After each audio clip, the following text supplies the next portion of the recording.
Finding uncertainty in an uncertain world.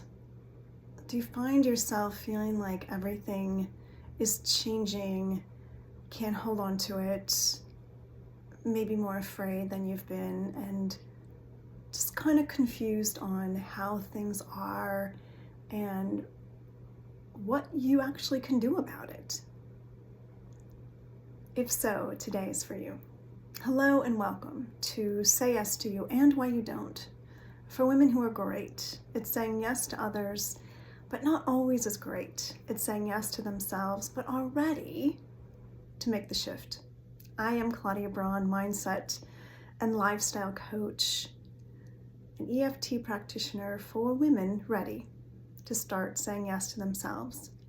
And do download the meditation for stressful times. It will assist you during this time. So I'm really looking forward to this conversation today. I was thinking about our time together, and I was really thinking about this idea. It came to me. I feel like I got inspiration, download. I need to talk about finding certainty in the uncertainty of this world, because oh my gosh, you don't have to look far to see how much things continue to change. And change is always a bit daunting, that especially if it's change that you didn't ask for, don't want, don't know what to do with.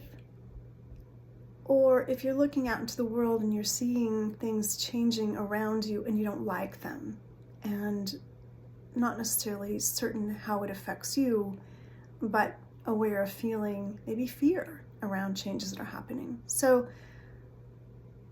the information I had today to talk to you with is about this finding certainty amongst the uncertainty of this world.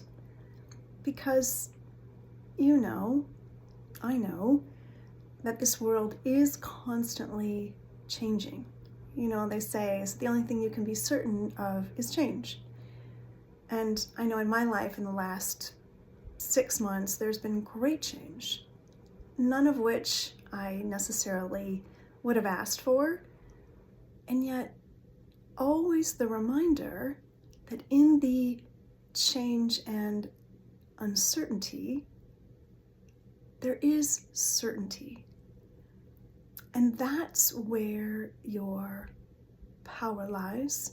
It's where your peace lies. It's where your strength lies. If you find yourself a little bit more panic-stricken lately, a little bit more anxious, a little bit more confused, skeptical, that's an indication that you really are focused on the uncertainty and you're believing in it. And here's the thing we've talked about here before, is that the only thing that you absolutely have control over is your own mind. And we talk about what you put your attention on will grow. And the more you focus on those things that you don't like and that are happening in the world, that you didn't ask for, that you don't want, the worse inside you're going to feel. The more nervous, anxious, maybe you're getting sick more often, feel like you can't feel as optimistic as you used to, feel more depressed, sad, can't get motivated. All of that will keep you from truly being able to focus on the certainty. So on the one side are all those things that absolutely are uncertain.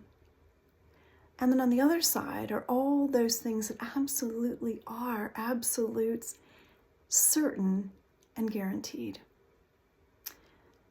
You know that as you look into the eyes of your child or your husband or your mother or some really good friend, you look into their eyes and you see them, you see love, you see purity.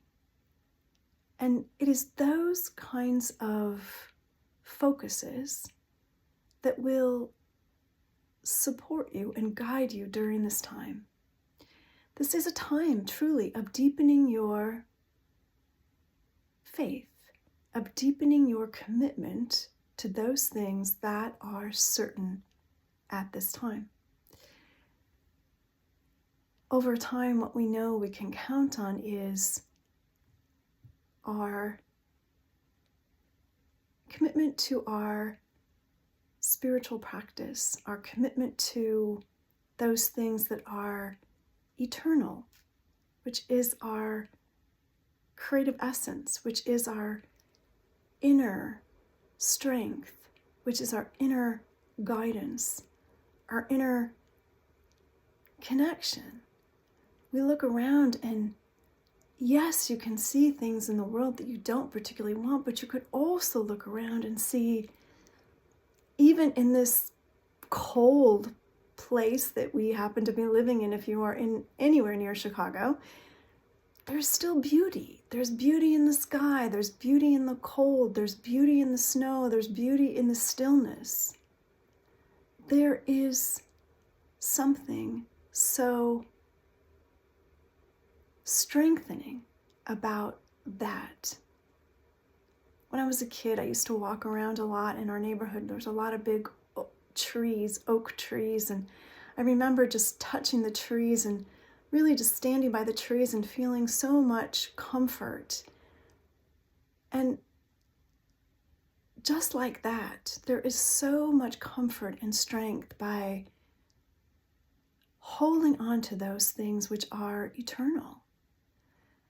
The connection that you have to a loved one, the connection that you have to a beautiful song, the connection that you have to art, the connection that you have to something that inside gives you a feeling of love or joy or peace.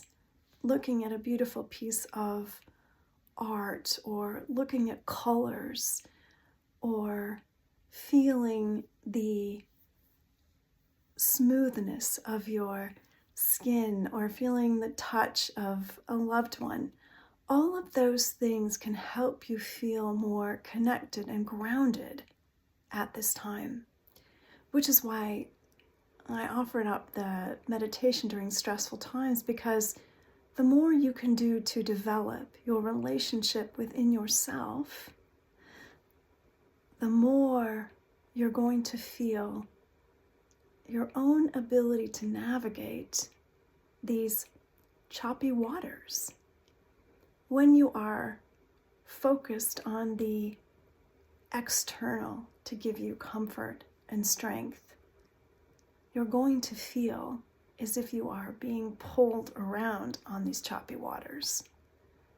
But when you hold to that which is your anchor, your strength, your internal connection, you will navigate this time, the experiences in your life, with so much greater ease and knowing on how to proceed.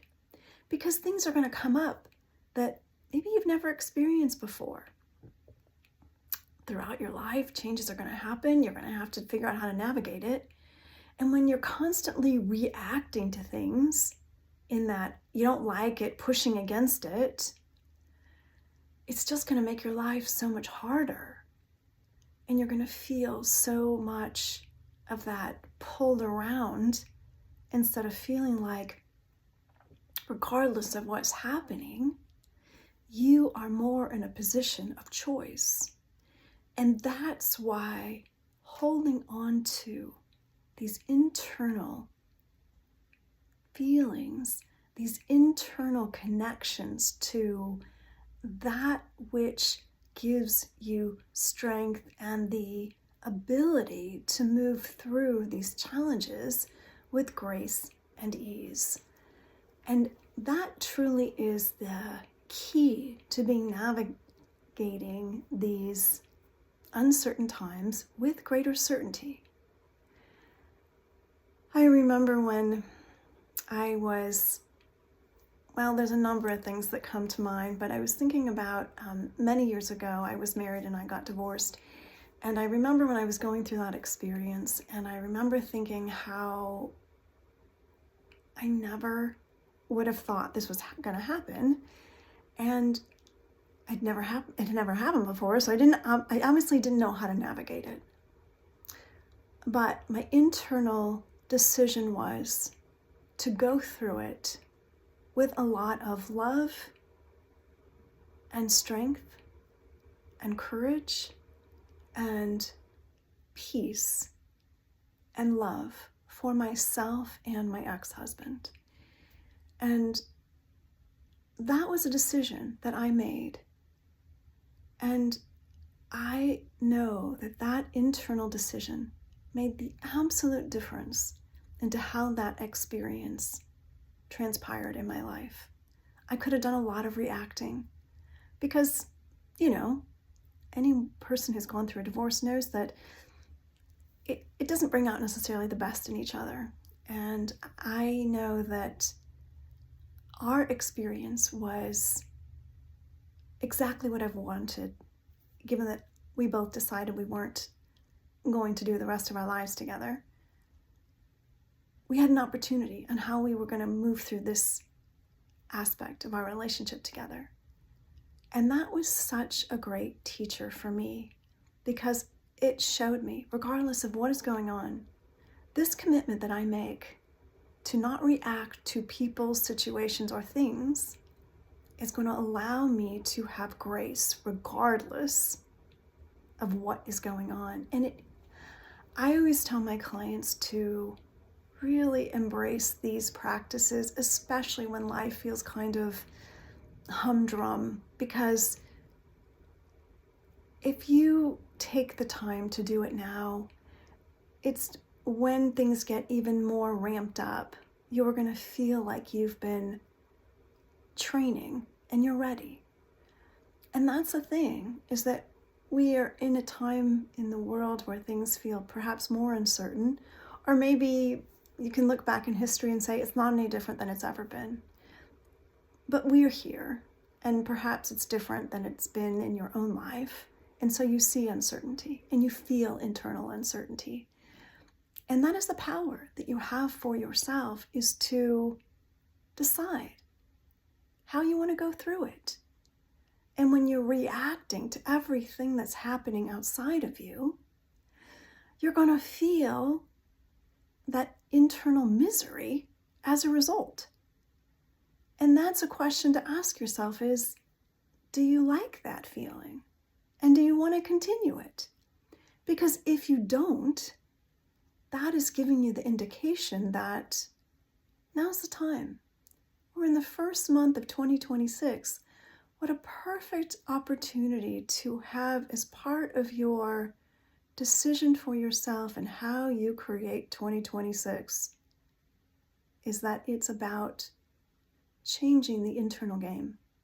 And that regardless of what's going on in the world, you will not react in the way that is wanted. Because many of these things that happen in the external world are just an opportunity to see, where are you at? Like, if every little thing around you causes you to kind of go into a panic, it kind of shows you, okay, opportunity, drop your anchor a little bit, get more grounded, deepen your commitment to that which is unchangeable. The external world, guaranteed, will always change. The financial system will change. Our food system has and will change. So many things around us, relationships, they have and will change. But we know at the heart of all of it, this knowing that we are here to connect to that which is eternal, that which is our own strength. And from that place, we have an ability to choose that which is right for us. And the more we choose that, the more we step up in saying yes to that which matters. This, like anything else, is a practice. And I believe that the external world is really our teacher showing us, okay, here's your lesson today. What is it in front of you that's giving you cause to react? Because that's where your work is. That's where the lesson is. And that's why, again, coming back to some kind of mental discipline is essential. And really asking yourself, 0 to 10, how invested are you in a mental discipline? Because being able to discipline your mind is at the heart of being able to navigate your internal emotional experience. The more you keep telling yourself, oh my God, this is terrible, it's terrible, the more inside you react to that. The more you say, oh, I got this. I know how to navigate this. I'm learning. I've got tools. I'm focusing my mind. I'm not going to go over there because I actually don't want more of that. I'm going to focus over here. I am going to deepen my connection to myself. I'm going to create more internal peace in my mind. I'm going to focus on what I want more of. I'm going to focus on bringing in a deeper connection to myself. I'm going to deepen my relationship with my friends. I'm going to have more intimate conversations with my partner. I'm going to say yes to things that I actually really care about instead of saying yes to things that I don't, and so that I can get more invested in that which is in alignment with myself. You see how things start to change when you start to really yes those things in your life that matter to you, instead of focusing on things that you absolutely have no control over and that are decisions that somebody else made, and you're making those things important. You are diminishing your power and the ability that you have to make change in your life. So, practicing where your power is will strengthen your ability to feel that you can navigate, certainly in times that feel very uncertain. When other people around you seem to be complaining, it's a high opportunity to not jump in. Because when you jump into that complaining and get into the ain't it awful, you strengthen that and you just make your own internal system feel sick, depressed, angry, frustrated. Not a great way to walk around in your day. So notice the next time you are given an opportunity to jump into ain't it awful, and see if you can step back and say, I don't either choose to participate, or you can offer a differing opinion, because it's just an opinion. It's just a perspective, and you get to have a different perspective. You get to be at choice, because being at choice is where your power is. Always you have control over how you respond. And I know for me that was absolutely such a game changer when I started seeing how often I was reacting to things that could get at me. So encourage yourself to notice how often you may react. You know that line where someone says someone's pushing your buttons? And there's also that line is like, if you have no buttons to push, they can't push them. So it's really kind of noticing where your buttons are, where you're easily buttoned, where you're easily triggered, where you're easily poked at, because that's where you're being asked to pay attention and see what needs to be uncovered and what would change if you started doing things differently and didn't react in the same old way. Because I don't care how many years you've been reacting this way, it can change. That is a game changer. And that's where change is powerful, the change that you choose. as opposed to the change that is necessarily, seemingly, put on you. So I thank you for being here with me today and being in this experience of holding on to the certainty you have in a time that can feel very uncertain. And do download the meditation for stressful times. I am Claudia Braun Mindset lifestyle coach for women ready to start saying yes to themselves. Thank you for being with me today on Say Yes to You and Why You Don't. Look forward to being here with you next week as we continue to explore this power that you hold. Bye for now.